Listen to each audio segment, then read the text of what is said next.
as we talked with the cast before, they all mentioned that Steven was hugging everybody in the morning on every set day. Was it so? That's Yeah. true. And even when we meet now, 2 years on, Yeah, it's 2 years on. still the same. And Win was really funny because he said, "In Japan we don't hug, and I'm hugging Steven Spielberg, and this is amazing." It's a family. I like hugging. I mean, it's not just working with actors that I respect and enjoy, working with. When you make a movie, you create a family, and it's a short-lived family. It doesn't last forever unless you make a bunch of sequels. But otherwise, it's a family that you only come back. We only will meet again on another set, in other characters, with another story. And I love the community of a production, and for me, establishing a relationship with everybody is very, very essential. And it's because you made this movie at the same time as you made The Post, and you, like 25 years ago, you made Schindler's List at the same time with Jurassic Park. Right. So I was wondering, how was the process back then, and how is it similar or different? Well, it's a little bit like getting rear-ended and getting whiplash and having to wear a neck brace, because The Post is so different than Ready Player One.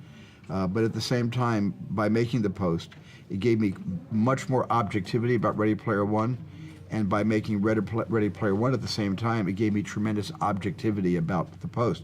And what a director fears losing more than anything else, they fear, becoming too familiar with the film, with the subject matter. And it's nice to come back to it fresh every day. I think that this is inevitable, meaning the world of virtual reality is inevitable. It won't happen tomorrow, but it might really start to take hold in 5 years. And I feel it's like anything. When I grew up with TV, and my parents were afraid of me watching too much television, because they thought that I would be escaping reality. And I'm talking about the early 1950s, when television was the only thing I wanted to watch. It's the only thing anybody wanted to watch.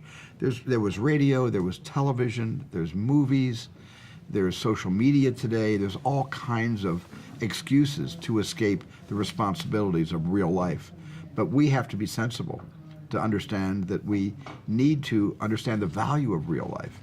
And that one thing is for entertainment and escape, and the other thing is an essential lifestyle that will engender new people and new kids and new responsibilities. So, I believe that, what we were saying before, moderation. Everything in moderation. Everything in moderation.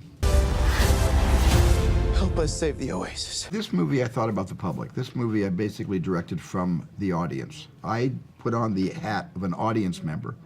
And instead of making the film from behind the camera, where I'll usually direct my historical dramas from, I directed this movie right in the center of a big movie theater surrounded by an audience, and I used them as my collaborators.